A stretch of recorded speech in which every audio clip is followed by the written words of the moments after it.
Madame, Monsieur, bonsoir. Dans l'actualité de ce vendredi, tout d'abord la bonne nouvelle venant de Centrafrique, l'humanitaire française qui avait été enlevée à Bangui lundi dernier par des milices chrétiennes a été libérée. Nous venons de l'apprendre et nous écouterons son tout premier témoignage. Un rapport alarmant sur la sécurité de certaines maternités en France. Selon la Cour des comptes, il faudrait fermer les petites structures, en tout cas certaines petites structures qui manquent de moyens et de personnel.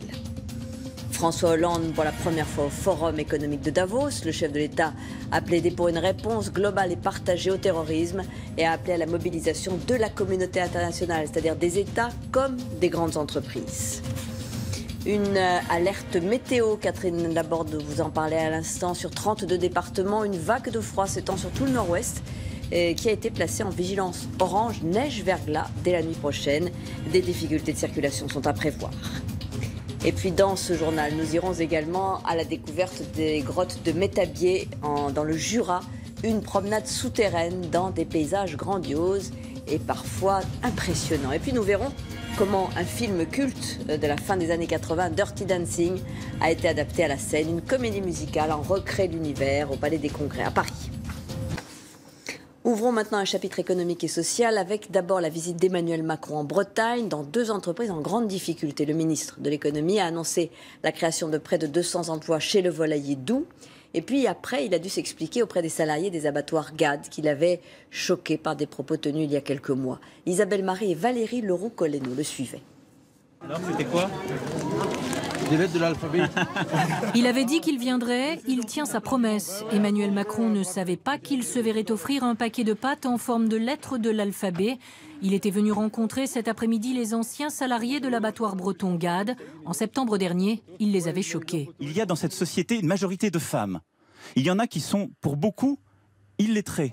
Emmanuel Macron, obligé quelques jours plus tard de présenter des excuses à l'Assemblée. Mon premier regret, mes excuses les plus plates, elles vont à l'égard des salariés que j'ai pu blesser, que j'ai blessés à travers ces propos, et je ne m'en excuserai jamais assez. J'ai vu des très belles personnes, c'était très émouvant. Ils sont très fiers de ce qu'ils sont et je suis très fier d'eux. Et donc on continuera. Lutter contre le terrorisme, c'est aussi combattre les rumeurs, les a priori, les commentaires détournés. On a vu par exemple, après le 11 septembre, apparaître sur Internet ce qu'on a appelé la théorie du complot, c'est-à-dire des explications niant les faits et les actes terroristes. Aujourd'hui, ces théories fleurissent encore. Alors voyons comment on peut les contredire, les combattre avec Thibault Malandrin et Bernard Guerny.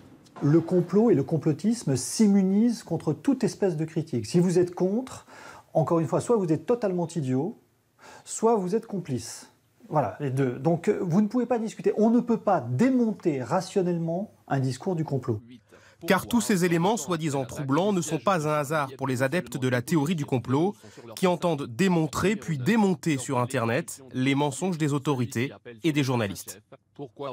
Il faut être un indicible idiot pour croire en la version abracadabrantesque que nous balancent les médias. L'attaque terroriste est l'œuvre de mercenaires, recrutés par les États-Unis ou Israël.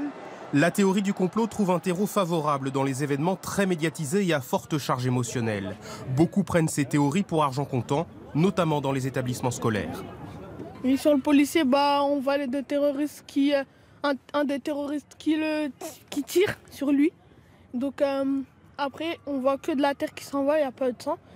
Pour moi, c'est un complot d'État, voilà. Il y a beaucoup d'incohérences, mais pour moi, c'est juste une histoire, ça. C'est une folie. C'est une folie. Donc il faut laisser un peu de temps, faire en sorte que les choses se calment, encadrer, discuter, accompagner, sans vouloir, encore une fois, la solution radicale. Jamais aucune théorie n'abolira le complot. Et c'est la fin de ce journal de 20h. Dans un instant, la météo de Catherine Laborde, nos chers voisins. Et puis, ce sera le retour de The Voice présenté par Nikos Aliagas. Pour l'information, j'aurai le plaisir de vous retrouver demain à 13h. Ensuite, ce sera une grande édition spéciale consacrée à la Grande Marche nationale que je présenterai en compagnie de Gilles Boulot. Et puis, bien sûr, nous aurons rendez-vous à 20h pour le journal. Bonne soirée sur TF1 demain. Retrouvez toute l'info sur le site et l'application MyTF1.